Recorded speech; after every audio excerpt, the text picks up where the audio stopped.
Un homme qui a violé et assassiné 30 femmes a été arrêté par une force invisible. La suite sur cette édition de It's Supernatural. Bonjour, c'est Trott, votre journaliste d'investigation. Cela va être dur pour vous d'y croire, mais le 11 décembre 1981, une femme priait et elle a eu l'intention d'aller dans un grand magasin Kmart. Et elle a conduit au magasin, elle est sortie de sa voiture. Et Margie Palm, que s'est-il passé? Drove to the store, got out of her car, and Margie Palm, what happened? Eh bien, je marchais vers ma voiture et quand je suis arrivé à la voiture, j'ai senti quelque chose dans mon dos et j'ai pensé, qu'est-ce que c'est? Et je me suis retourné et il y avait cet homme debout là. Il tremblait et pleurait. Il était habillé en noir. Il avait une arme à feu à peu près aussi grosse, pas un petit pistolet, un gros revolver de calibre 38. Et quand je me suis retourné, il me l'avait collé ici. Et il a dit, je suis l'homme qui a tué la fille hier soir. Il était dans un bar à San Antonio, Texas, où j'habitais. Et il a dit, et j'ai coupé le cœur d'un homme en prison. Et si vous ne faites pas exactement ce que je vous dis de faire, je vais vous tuer. Et je savais qu'il était sérieux. Je n'avais jamais vu quelqu'un comme cela à distance, sauf à la télé. Et l'autre chose était que je n'avais pas lu le journal. Donc je ne savais pas ce que cet homme avait fait. Mais c'étaient les gros titres de nos journaux. Et des amis m'ont dit qu'il y avait des hélicoptères encerclant San Antonio à la recherche de cet homme. Donc je veux dire, ce qu'il a dit était assez mauvais. Mais saviez-vous que c'était l'homme qui a assassiné et violé 30 femmes? Oui. Et la chose qui est plutôt incroyable, c'est qu'il avait un certain profil qu'il recherchait. Il cherchait une femme, car ce sont les femmes qu'il avait assassinées et violées auparavant qui ressemblaient exactement à Margie. Mais elle ne savait rien de tout cela. Donc, le pistolet est dans vos côtes. Quelle est la première chose à laquelle vous avez pensé? Eh bien, la première chose à laquelle j'ai pensé était « je vais mourir aujourd'hui ». C'est la première pensée qui m'est venue à l'esprit. Et je pouvais sentir cette terreur essayant de venir sur moi. Je pouvais sentir mon corps commencer à trembler. Et puis, de ma bouche, c'était très intéressant, de ma bouche sont sortis les mots « Connaissez-vous Jésus-Christ » Vous dites avec un pistolet dans les côtes « Connaissez-vous Jésus-Christ » Et qu'a-t-il dit? Il a dit « Non, je ne veux pas connaître Jésus-Christ, madame. » Il a dit « Montez dans la voiture et asseyez-vous sur vos mains jusqu'à ce que je décide ce que nous allons faire. » Alors je suis monté dans la voiture, je me suis assise du côté passager de la voiture et il m'a dit « Asseyez-vous sur vos mains », ce que j'ai fait. Et il a planté son arme juste ici dans mes côtes. Et il m'a dit « Si vous essayez de vous échapper, je tire avec cette arme et je vous tue. » Alors je savais qu'il était sérieux. Je n'avais jamais vu quelqu'un comme cet homme, donc de toute façon j'ai commencé à prier. J'étais comme cela dans ma voiture et je priais, et tout d'un coup, j'ai vu, comme une image à l'intérieur de moi-même, j'ai aussi vu des écritures de la Bible, comme là elles étaient devant moi. Et l'une des écritures disait « Je t'ai donné autorité sur les serpents et les scorpions, et sur toute la puissance de l'ennemi. Rien ne pourra par aucun moyen te blesser. »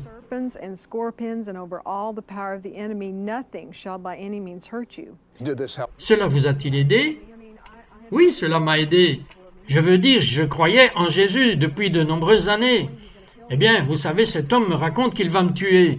Et j'ai senti que c'était ce que Dieu me disait, c'était l'Écriture. Et puis j'ai vu l'Écriture qui disait « Des miracles accompagneront ceux qui auront cru, ils chasseront les démons. » Alors j'ai vu une photo de moi prenant mes mains sous moi et les mettre sur sa tête et ordonner à cet esprit démoniaque de sortir de lui. Ce qui peut sembler très étrange. Margie, toute cette affaire est irréelle pour moi, c'est irréel. Donc, vous recevez tous ces messages de Dieu. Mais en attendant, il y a bien un homme réel, un maniaque avec une arme à feu, juste à côté de vous qui vous contrôle. Oui, c'est vrai, mais vous savez, la Bible dit que vous ne luttez pas contre la chair et le sang. En d'autres termes, vous ne luttez pas avec un être humain. Vous êtes aux prises avec des principautés, des puissances et les maîtres des ténèbres de ce monde. Il est dit que vous luttez avec un esprit démoniaque à plusieurs reprises. Et je veux dire, je savais que cet homme était rempli de cela. Il était rempli de haine et de peur. Et on pouvait le voir partout sur lui. Did you pray? Mais avez-vous prié pour lui? But did you pray for him? Oui, je l'ai fait. C'est la prochaine chose que j'ai faite. Et c'était probablement la chose la plus difficile. L'une des choses les plus difficiles que j'ai faites de toute la journée. Parce que vous savez, la Bible dit d'avoir la foi. Et la foi, c'est croire ce que Dieu dit et ensuite le faire. Alors j'ai dû tellement croire en ce que j'avais vu que je l'ai fait. Et je me suis dit, si ce n'est pas Dieu, je suis morte. Alors, je ne l'ai pas regardé. Et j'ai dit, je vais prier pour vous. Et il a dit, Madame, vous n'allez pas prier pour moi. J'ai dit, oui, je le fais. J'ai retiré mes mains de dessous de moi-même, je les ai mis sur sa tête et j'ai dit, au nom de Jésus, j'utilise l'autorité du nom de Jésus et j'ordonne à chaque esprit démoniaque de sortir de vous. Sors de cet homme. Je te commande de quitter ma voiture. Je commande à l'esprit de la mort de quitter ma voiture. Et je te dis aujourd'hui que cet homme servira Jésus avant que la journée ne soit terminée. Et je criais cela dans la voiture. Et qu'est-ce qu'il faisait? Eh bien, je pense qu'il était juste gelé. Il n'avait probablement jamais rien eu de tel, évidemment. Je suis sûr que les 30 autres femmes n'ont pas fait cela. Je me suis assise et j'ai mis mes mains de retour sous moi. Et je suis en quelque sorte allé comme ça. Et la prochaine chose qu'il a dit, « Oh mon Dieu, je suis dans une voiture avec un monstre religieux. » Et il a dit, « Vous me trompez. » Et j'ai dit, « Je n'ai même jamais entendu quelqu'un me dire cela. » Et j'ai dit, « Non, c'est réel, je suis vraiment comme cela. » Et ce matin-là, j'avais mis ma Bible dans ma voiture et ce livre d'écriture que j'avais compilé. Et alors j'ai dit, écoutez, pensez-vous que c'est normal pour une femme de porter une Bible et un livre des Écritures et des bandes d'évangélisation que j'avais dans ma voiture? Et j'ai dit, vous pensez que c'est normal? Et il a dit, non, je ne pense pas que ce soit normal. Bien, j'ai dit, c'est réel. Et j'ai dit, vous, Dieu vous a mis... Et tout à coup, je réalisais que Dieu l'avait mis dans ma voiture. Et l'autre chose que je réalisais était que la peur et la terreur qui régnaient dans la voiture avaient disparu. Après avoir prié tout d'un coup, cette paix est venue dans la voiture. Écoutez, vous pensez avoir des problèmes? Comment auriez-vous aimé être dans cette voiture dans laquelle se trouvait Margie? Je sais que vous reviendrez. Nous serons de retour dans un instant.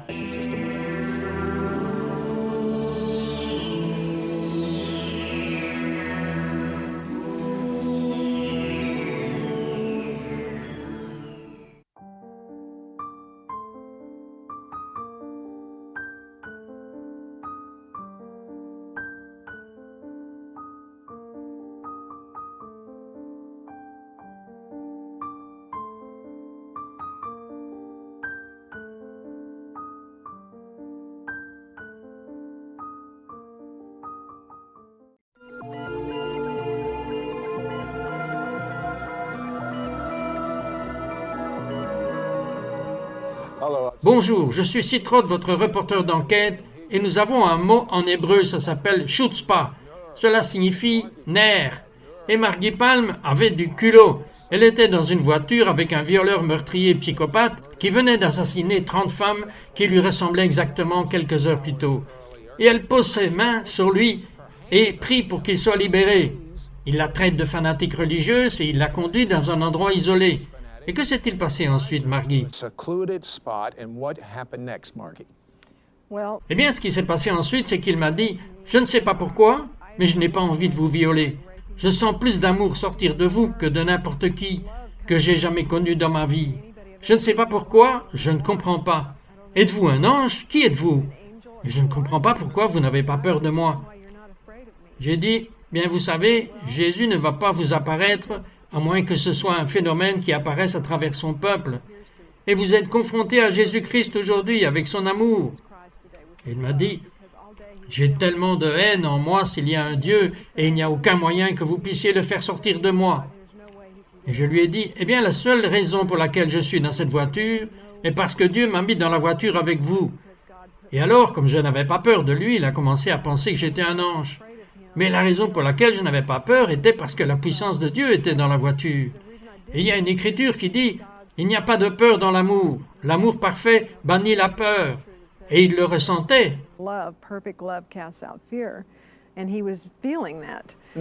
Maintenant, qu'avez-vous ressenti envers lui? C'était l'autre chose incroyable, c'est parce qu'au début, j'ai ressenti cette peur. Mais après avoir prié cette prière, cette paix est venue dans ma voiture.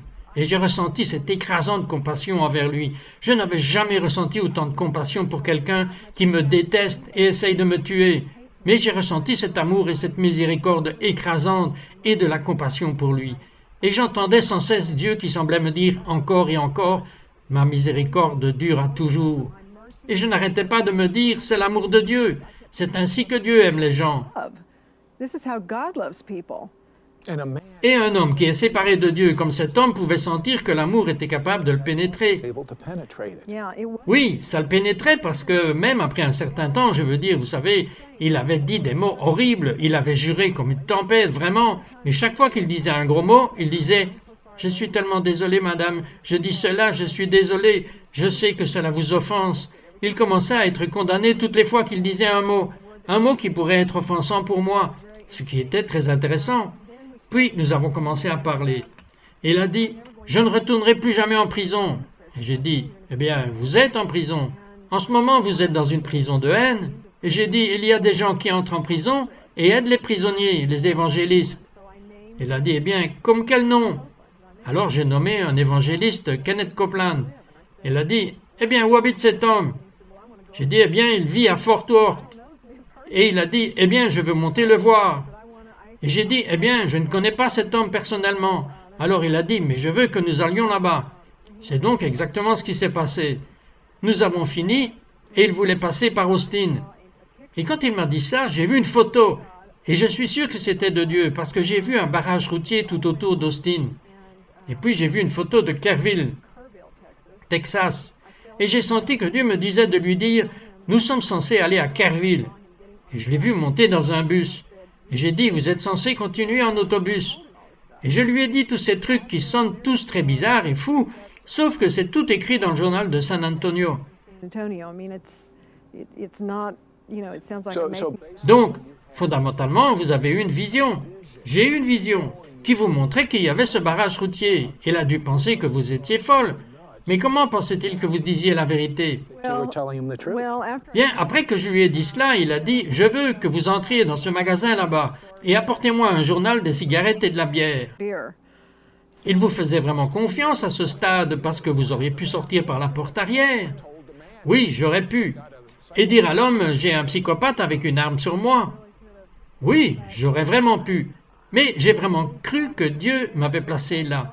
J'ai vraiment ressenti cette paix en moi. Je sentais que Dieu m'avait vraiment mis dans cette situation. Alors j'ai acheté la bière, j'ai acheté les cigarettes, j'ai acheté le journal, et j'ai baissé les yeux sur le papier et j'ai remarqué le titre du journal. Et c'était incroyable pour moi, je n'avais toujours pas peur quand je l'ai regardé. Quand je l'ai ramené à la voiture et qu'il a commencé à lire le journal, il a dit « Avez-vous déjà lu ce journal ?» J'ai dit non. Et il m'a lu le premier paragraphe. Et dans le premier paragraphe, il parlait d'un blocus routier autour d'Austin. blockade around Austin. Exactly. Exactement ce que vous aviez vu dans la vision. Il savait donc que vous entendiez Dieu vous parler. So did he Yeah, he not said, Oui, j'ai dit c'est Dieu. Il a dit maintenant où sommes-nous censés aller? Il vous demande maintenant et vous étiez celle qu'il voulait tuer et violer. Laissez-moi vous dire quelque chose. Si Dieu pouvait aimer cet homme, comprenez combien Dieu pourrait vous aimer. Dieu a tellement d'amour que vous n'avez même jamais expérimenté ce que vous êtes sur le point de vivre. Nous reviendrons juste après ceci. We'll be back right after this word.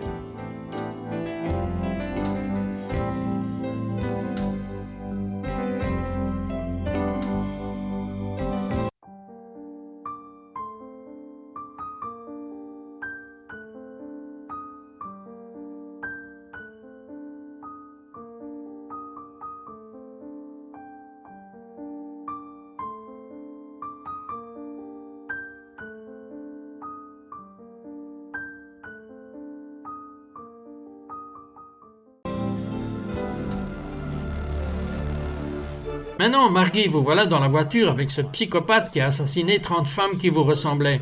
Il les a assassinées et violées. Et tout d'un coup, il prend la direction que vous lui avez donnée parce que, surnaturellement, il a réalisé que c'est Dieu qui parle à travers vous. Il a même eu la confiance de vous laisser appeler votre mari. The trust to let you call your husband? yeah, Oui, il m'a dit d'appeler mon mari, alors j'ai appelé à la maison et tout d'un coup, pourquoi vous a-t-il dit d'appeler votre mari? Eh bien, toute la journée, il n'arrêtait pas de dire « Je ne sais pas si je vais pouvoir vous laisser partir ou pas. » Et il vient de changer d'avis. Il a dit, appelez votre mari. Alors j'ai appelé mon mari. Mais quand mon mari a répondu au téléphone, tout d'un coup, le calme que j'avais eu toute la journée est passé par la fenêtre. J'ai commencé à trembler. Quand j'ai entendu sa voix, j'ai commencé à penser, vais-je revoir ma famille et toutes des choses comme ça. Et de toute façon, quand j'ai raccroché, Stéphane se tenait là avec le pistolet sur moi et il a dit, vous êtes vraiment contrarié. Et j'ai posé ma main sur lui et j'ai dit, au nom de Jésus, je prends autorité, au nom de Jésus sur l'esprit de peur, et je lui ordonne de me laisser. Et c'est parti immédiatement, et cette paix est revenue sur moi. Command it to leave me, and it left immediately, and that peace came back on me. And I Why said, didn't you? Pourquoi n'avez-vous pas dit à votre mari ce qui se passait? Il ne l'aurait pas su. Parce que Stéphane se tenait là, oui, il se tenait juste là avec une arme sur moi quand j'étais au téléphone. Alors je ne pouvais pas lui dire, et il savait que quelque chose n'allait pas. Et il a dit, quel est le problème? Et j'ai dit, je serai à la maison plus tard. Je suis sorti faire des courses. C'était la période de Noël. Alors, vous savez, il a juste laissé tomber. Et donc, après avoir raccroché le téléphone, j'ai été secoué. Mais la paix de Dieu est revenue sur moi juste après que j'ai prié. Et nous sommes revenus dans la voiture et nous avons commencé à partir jusqu'à Kerrville, où j'avais vu Dieu nous montrer d'y aller. Et ensuite, là-bas, Stéphane a commencé à me dire qu'il avait ce fils. Il a dit, je ne vous ai pas dit cela, mais j'ai un fils. Et j'ai dit, eh bien, je veux vous poser une question. Si ce fils avait commis les mêmes crimes que vous avez commis, s'il avait fait exactement ce que vous avez fait, seriez-vous prêt à mourir pour lui? Et disons simplement qu'il y a l'enfer. Seriez-vous prêt à aller en enfer et à payer pour tous ces crimes? Si Dieu vous disait, tu vas payer pour chaque crime que ton fils a commis, seriez-vous prêt à mourir et à aller en enfer pour lui? Et je veux savoir si vous pourriez encore aimer votre fils s'il avait commis ce genre de crime. Lui pardonneriez-vous? son, if he'd done those kind of crimes. That's a very C'est une question très pénétrante. penetrating question. Il a dit, eh bien, c'est une question difficile, madame. Et j'ai dit, vous devez y répondre. Je veux que vous me répondiez. Il a dit, eh bien, vous savez quoi? You know what? You're saying Vous dites cela à un homme, un psychopathe avec une arme à feu, et vous avez besoin qu'il y réponde. Vous avez du culot. So he Alors il a dit, vous savez quoi? Je voudrais mourir pour mon fils.